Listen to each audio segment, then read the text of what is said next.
The air was thick with the scent of pine and earth, and the forest floor shimmered faintly in the pale moonlight.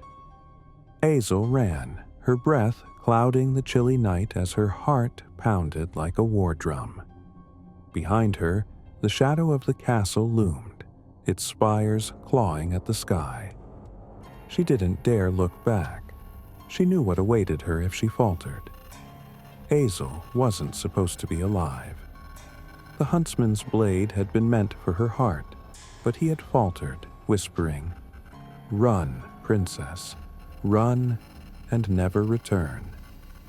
Now, with nothing but the tattered cloak on her back and a mysterious pendant her late mother had entrusted to her, Hazel plunged deeper into the uncharted woods, where no map dared venture.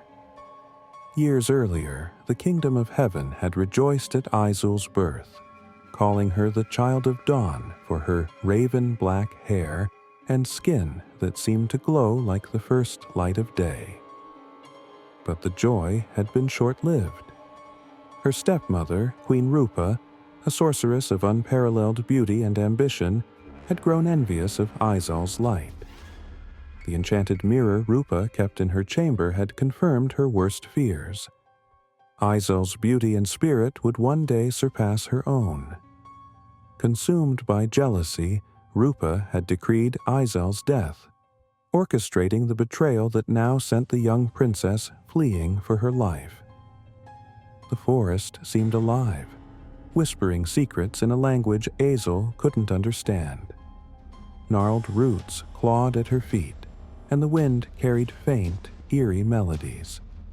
The shadows between the trees seemed to move, their shapes forming into fleeting silhouettes that vanished when she blinked. Just as her strength began to wane, she stumbled upon a clearing. In its center stood a peculiar cottage, its walls covered in ivy and its windows glowing warmly against the dark. Relief and suspicion warred within her, but with exhaustion winning, she approached and knocked hesitantly. The door creaked open, revealing a small woman with silvery hair and sharp, intelligent eyes. She wore a cloak woven with intricate patterns that seemed to shift as the light hit them. "Well, don't just stand there," the woman said, her voice gruff but not unkind. "Come in before you freeze." Inside, the cottage was a treasure trove of curiosities. Shelves lined with jars of shimmering powders, books that whispered as their pages turned, and an array of strange, glowing crystals. The scent of herbs and old parchment filled the air. The woman introduced herself as Elira, a scholar of ancient magic. Hazel's story spilled out in a rush, and Elira listened without interruption, her expression unreadable. When Hazel finished, Elira stood and retrieved a dusty tome. "Your mother," she said, "was no ordinary queen. She belonged to the Order of Lumina, guardians of a sacred power meant to protect the balance of the world. That pendant you wear isn't just jewelry. It's the key of solace, one of the most powerful artifacts in existence. And it's why Rupa wants you dead." Hazel's hand flew to the pendant, its golden surface warm against her skin. "Why me?" she whispered. "I don't even know how to use it." Elira's eyes softened. "You'll learn. But first, you need allies. The Order is gone, but their legacy remains. There are others who oppose Rupa's tyranny. Together, you might stand a chance." Over the following days, Elira taught Hazel the basics of magic, showing her how to channel the pendant's energy. It was grueling work, but Hazel's determination burned brighter than her fatigue. Slowly, she began to unlock the pendant's secrets, its golden light growing stronger with each passing day. Elira's lessons extended beyond magic. She taught Hazel about the history of heaven, the myths of the Lumina, and the subtle art of reading people's intentions. One evening, as they sat by the fire, Elira's gaze grew distant. "The forest you crossed," she said, "is not just a refuge. It's alive, watching, protecting. It allowed you to pass because it sees the light within you. Remember that, Azel. The world around you is not as silent as it seems." Azel nodded, though her mind buzzed with questions. She found herself drawn to the pendant, its surface etched with symbols she couldn't decipher.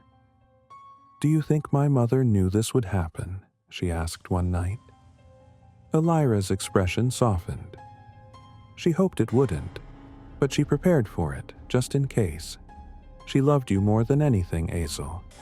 That love is what gave her the strength to leave you this gift.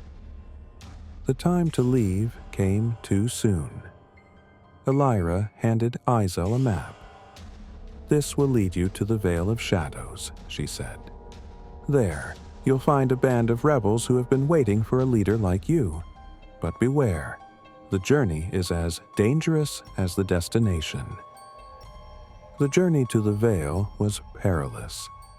Azel faced enchanted rivers that sought to drown her, trees that whispered lies to confuse her path, and creatures born of nightmares. One night, she encountered a strange man in the woods, his face hidden beneath a hood. "Lost, are we?" he said, his voice like gravel.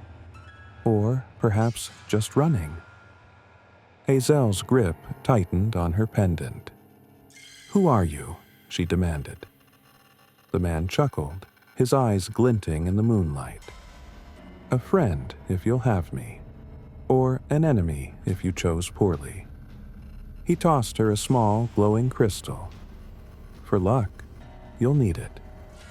Before she could respond, he melted into the shadows, leaving Azel with more questions than answers.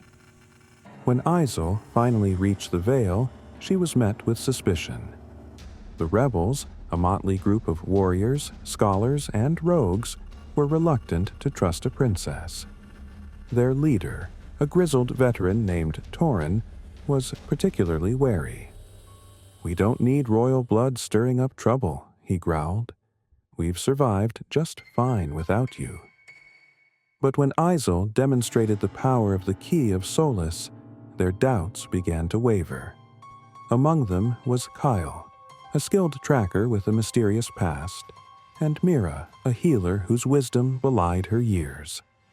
Kyle's sharp wit and quiet courage intrigued Azel, while Mira's calm presence became a source of comfort. As they prepared for their rebellion, Azel formed bonds with the rebels, earning their trust through her determination and humility. Kyle revealed that he had once been a soldier in Rupa's army, but had deserted after witnessing her cruelty. "She's not invincible," he told Azel one night as they sharpened weapons by the fire. "But she'll stop at nothing to maintain her power. You need to be ready for that." The final confrontation came on a storm-laden night. Azel and her allies infiltrated the castle, facing Rupa's formidable magic and an army of enchanted soldiers. The air crackled with energy as Azel's pendant clashed against Rupa's dark spells. In a climactic battle in the throne room, Azel confronted Rupa, their powers clashing in a dazzling display of light and shadow. "You cannot defeat me," Rupa sneered, her voice dripping with venom. "I am the most powerful being in this kingdom." Azel's gaze was steady. Power isn't about control or fear. It's about hope. With a final surge of energy, she unleashed the full might of the Key of Solace, its light piercing through Rupa's darkness and shattering the Queen's enchanted mirror. The light filled the room, cleansing it of Rupa's malevolence. As Rupa's power crumbled, the castle began to shake. Azel and her allies fled, watching from a safe distance as the fortress collapsed into ruins. The dawn that followed was the brightest heaven had seen in years, a promise of renewal and peace. In the days that followed, Azel was crowned queen, her reign marked by compassion and courage. Though the scars of her journey remained, they were a testament to her strength and the light she carried within. She maintained close ties with the rebels, ensuring their voices were heard in rebuilding the kingdom. And so, the Child of Dawn fulfilled her destiny, proving that even in the darkest of times, the light of hope could prevail. That's it for today. If you love story, don't forget to like, comment, and subscribe to Historic Haven for more amazing stories. See you soon.